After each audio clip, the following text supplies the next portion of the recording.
Hello friends, happy new year. आप सभी को नए वर्ष की बहुत बहुत शुभकामनाएं।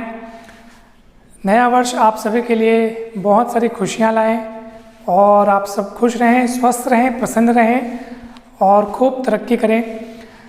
आज हम क्लास 12th मैथमेटिक्स का एक टॉपिक स्टार्ट कर रहे हैं जिसका नाम है मल्टीप्लिकेशन ऑफ मैट्रिसेस। ठीक है, यानी हम इसको कहेंगे अवयवों का गुणन। मैट्रिक्स के बारे में मैंने लास्ट वीडियो में बताया हुआ है, आप डिस्क्रिप्शन में उसका लिंक देख सकते हैं, वहाँ से वीडियो आपको दिख जाएगा। मैट्रिक्स का डेफिनेशन, टाइप्स ऑफ मैट्रिसेस और कुछ डेफिनेशंस वगैरह मैंने आपको बताया था। तो अभी हम देखेंगे कि दो मैट्रिक्स का मल्टीप्लिकेशन कैसे करते हैं। मान लीजिए हमारे पास एक मैट्रिक्स दिया है 1 2 3 4 5 6। आप कुछ भी ले सकते हैं, एग्जांपल मैं आपको बता रहा हूँ। और दूसरा मैट्रिक्स है आपके पास 2 1 3 4। ठीक है, तो आप सबसे पहले दोनों मैट्रिक्स के ऑर्डर्स को देखिए, कितने हैं दोनों के ऑर्डर्स। तो ऑर्डर्स कैसे देखते हैं, नंबर ऑफ रोज और नंबर ऑफ कॉलम्स। तो यहाँ पर नंबर ऑफ रोज कितने हैं पहले देखते हैं, first row, second row, third row. ठीक है, यानी total number of rows 3। Columns देखेंगे, एक कॉलम और ये दूसरा कॉलम, तो क्रॉस करके नंबर ऑफ कॉलम्स को लिखना है। वहाँ पर मैट्रिक्स बी का ऑर्डर देखते हैं, रोज कितने हैं, ये फर्स्ट रो सेकेंड रो, तो total number of rose 2। Columns कितने हैं, फर्स्ट कॉलम सेकंड कॉलम, तो टोटल नंबर ऑफ कॉलम्स हो गए 2। तो प्रश्न ये है कि क्या यहाँ पर मैट्रिक्स का मल्टीप्लिकेशन हो पाएगा, यानी A इंटू बी हम फाइंड आउट कर पाएंगे या नहीं। क्योंकि ये प्रश्न इसलिए उठ रहा है यहाँ पर क्योंकि हमेशा कोई भी दो मैट्रिक्स का मल्टीप्लिकेशन पॉसिबल हो ये ज़रूरी नहीं है। उसके लिए कुछ एक शर्त होती है, कुछ कंडीशन होती है। दो मैट्रिक्स के मल्टीप्लिकेशन की एक कंडीशन है, वो क्या कंडीशन है चलिए देखते हैं। जैसे पहला मैट्रिक्स है A और दूसरा मैट्रिक्स है B। मैंने पहले यहाँ पे A को लिखा है, तो जो पहला मैट्रिक्स है ना उसके नंबर ऑफ कॉलम्स को देखो कितने हैं, तो नंबर ऑफ कॉलम्स है 2। और जो दूसरा मैट्रिक्स है यानी जो मल्टीप्लिकेशन कर रहे हो उसमें दूसरे नंबर पे जो लिखा है, बाद में जो लिखा है, ठीक है, उसमें नंबर ऑफ रोज को देखना है आपको। ये दोनों सेम होना चाहिए। ठीक है, हमें जिन दो मैट्रिक्स का मल्टीप्लिकेशन करना है उसमें पहले वाले मैट्रिक्स के नंबर ऑफ कॉलम्स को चेक करना है और दूसरे वाले मैट्रिक्स के नंबर ऑफ रोज को चेक करना है। अगर इनकी संख्या समान है तो समझ लीजिए कि दोनों मैट्रिक्स का मल्टीप्लिकेशन हो सकेगा। ठीक है, पहला मैट्रिक्स में नंबर ऑफ कॉलम्स भी 2 है और दूसरे मैट्रिक्स में नंबर ऑफ रोज भी 2 ही है, सेम है ना। तो समझ लीजिए इनका मैट्रिक्स का मल्टीप्लिकेशन हो जाएगा। और मल्टीप्लिकेशन हो जाने के बाद जो आपको A डॉट भी मिलेगा, यानी दोनों मैट्रिक्स का मल्टीप्लिकेशन करके जो नया मैट्रिक्स बनेगा उसका ऑर्डर कितना होगा, आइए इस बात को भी जान लेते हैं। तो ध्यान दीजिए उसका ऑर्डर कितना होगा, देखो ये 2 और ये 2 को भी भूल जाओ। ठीक है, अब क्या क्या बचा हुआ आपको दिख रहा है उसको देखो, तो इधर 3 बच गया और उस तरफ इधर कोने वाला 2 बच गया, तो उसको लिख दीजिए। इधर का 3 बच गया और इधर लास्ट में बच गया 2। तो ये मान के चलिए कि नया मैट्रिक्स जो हमारे पास बचेगा उसका ऑर्डर हो जाएगा 3 क्रॉस 2। ठीक है, तो अब 3 क्रॉस 2 मैट्रिक्स, इसका मतलब है कि यहाँ पे 3 रोज होंगी और 2 कॉलम्स होंगे। ठीक है, 3 रोज 2 कॉलम्स। तो 3 रोज और 2 कॉलम्स वाले मैट्रिक्स को हम कैसे लिखेंगे, इस तरीके से C11, first row first column का एलिमेंट बन गया, ये फर्स्ट रो सेकंड कॉलम का एलिमेंट है। फर्स्ट और थर्ड कॉलम का एलिमेंट मत लिखना क्योंकि कॉलम सिर्फ हमको 2 बनाने हैं, है ना, 2 कॉलम बनाना है। C21 C22 लिख सकते हो, मतलब second row first column, second row second column. और यहाँ पर आप लिख सकते हो C31 C32, क्योंकि रो टोटल 3 मतलब 3 रोज बनानी है, तो इसलिए आपको 3 रोज के लिए C31 C32 लिखना पड़ेगा और कॉलम 2 ही बनाने। तो इस तरीके से मैट्रिक्स का कंस्ट्रक्शन हो पाएगा। अब चलिए इन सभी चीज़ को कैसे निकालेंगे जल्दी जल्दी देख लेते हैं। सबसे पहले आप बताइए C11 कैसे निकालेंगे। तो C11 का मतलब क्या पता है कि पहले मैट्रिक्स से पहला रो और दूसरे मैट्रिक्स से पहला कॉलम। ये जो लिखा है वो पहले मैट्रिक्स में रोज को देखना है, तो 1 लिखा है मतलब पहले मैट्रिक्स की पहली रो को देखो। और ये वाला जो बाजू वाला 1 लिखा है इसका मतलब है कि दूसरे मैट्रिक्स का पहला कॉलम को देखना है, तो 2 3 और इसको इंटू कीजिए, पहले को पहले से दूसरे को दूसरे से। 1 × 2 प्लस 2 × 3, तो ये हो जाएगा 2 1 कम 2, 3 दूनी 6, ये हो गया 8। अब C12 कैसे निकालेंगे?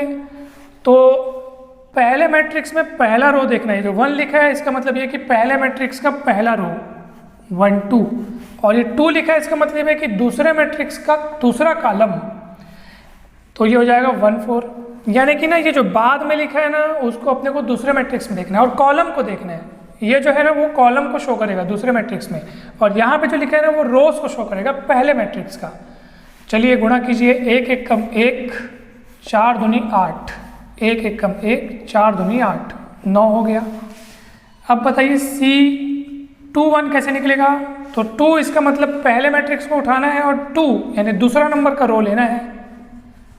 ऐसे इधर क्या लिखा है 1, इसका 1 मतलब क्या हो गया? दूसरे मैट्रिक्स में 1 मतलब पहला कॉलम हमेशा दूसरे मैट्रिक्स का ही लेना है। और ये हो गया 2 3 इंटू कीजिए, 3 2 जा 6, 4 3 जा 12, 12 6 18। ठीक है, चलिए अब बताइए मुझे C22 कैसे निकालेंगे? तो 2 यानी पहले मैट्रिक्स का दूसरा रो 3 4, और ये 2 मतलब दूसरे मैट्रिक्स का दूसरा कॉलम यानी 1 4।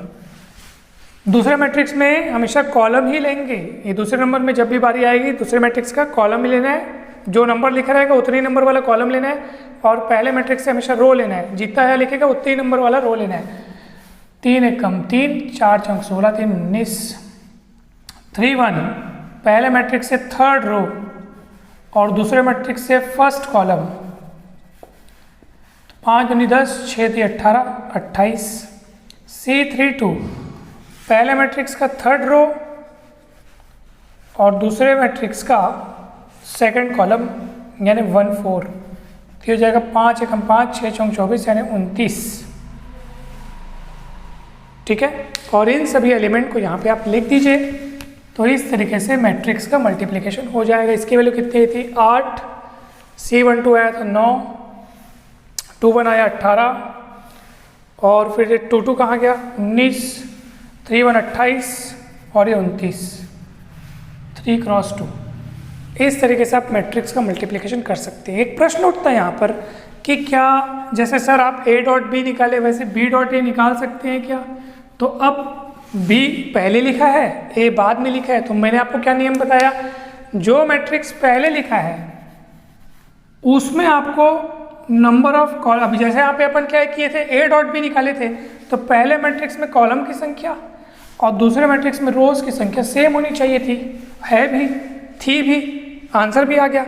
अब आपके पास B पहले लिखा है, A बाद में लिखा है, अब ये पहला मैट्रिक्स हो गया, ये दूसरा मैट्रिक्स हो गया, तो पहले मैट्रिक्स में कॉलम की संख्या कितनी है? 2, और दूसरे मैट्रिक्स, अब दूसरे नंबर में A लिखा है ना, पहले B, A बाद में लिखा है, तो दूसरे मैट्रिक्स में रोज की संख्या कितनी है? 3, और दोनों अलग अलग है साहब, तो यहाँ पर BA नहीं निकलेगा। ठीक है, BA डिफाइंड नहीं होगा। तो इसलिए ज़रूरी नहीं कि हमेशा दो मैट्रिक्स का मल्टीप्लिकेशन डिफाइंड हो, वो डिफाइंड तब होगा जब वो कंडीशन फुलफिल होगी। अगर डिफाइंड हो भी जाए, ठीक है, मान लीजिए डिफाइंड हो भी जाए, तब भी AB does not equal to BA।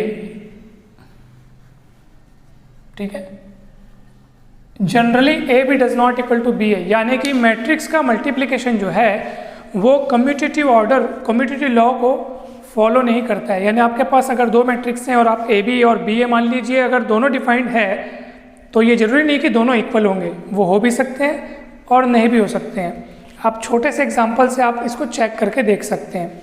ठीक है, तो चलिए मैं चेक कर देता हूँ, एक आध जल्दी से एग्जांपल लेता हूँ। A को ले लिया मैं 1 2 3 4 और B को ले लिया 0 1 2 3। जल्दी से आप AB बताइए कितना होगा। तो यहाँ पे तो आप देखेंगे, पहले देख लीजिए डिफाइंड है कि नहीं है। तो मैंने एकदम सरल वाला एग्जांपल लिया है, 2 × 2 2 × 2, तो इसका ए बी लिखा है तो इसका ऑर्डर मतलब कॉलम की संख्या और यहाँ पे रोज़ की संख्या सेम है, डिफाइंड होगा। जल्दी इंटू कीजिए, फर्स्ट रो फर्स्ट कॉलम 1 0 2 2 जा 4, यहाँ पे इसको इंटू कीजिए 1 1 जा 1 3 2 जा 6 7, फिर इसको इंटू कीजिए 0 4 2 8 3 एकम 3 3 चौक 12 3 15। अब बी ए निकालिए, बी ए कितना आएगा बताइए। अब बी ए निकालने के लिए इसके रो को इसके कॉलम से देखना पड़ेगा, तो 0 मैं पहले ऐसे लिख लेता हूँ क्योंकि नहीं तो दिक्कत होता है ये ऐसे। हाँ आप देखिए 0 3, फिर इसको इसके कीजिए तो ये 1 4 4 आएगा, फिर इसको कीजिए 2 1 जा 2 3 3 जा 9 2 1 जा 2 3 3 जा 9, तो 9 2 11 और 2 दूनी 4 4 3 12 2 14। कहाँ आ रहा है सेम, तो ये ज़रूरी नहीं है सेम हो भी सकता था लेकिन जनरली नहीं होता है, कभी कभार हो जाता है। ये मैट्रिक्स का मल्टीप्लिकेशन रहा और ठीक है, बढ़िया है। कहीं डाउट हो तो पूछ लीजिए। वीडियो अच्छा लगा हो तो लाइक कीजिए, और आपको फिजिक्स केमिस्ट्री मैथ से रिलेटेड कोई भी टॉपिक में डाउट हो तो बिल्कुल कमेंट सेक्शन में पूछिए, मैं कोशिश करूँगा उसका वीडियो बनाने की। Thank you very much.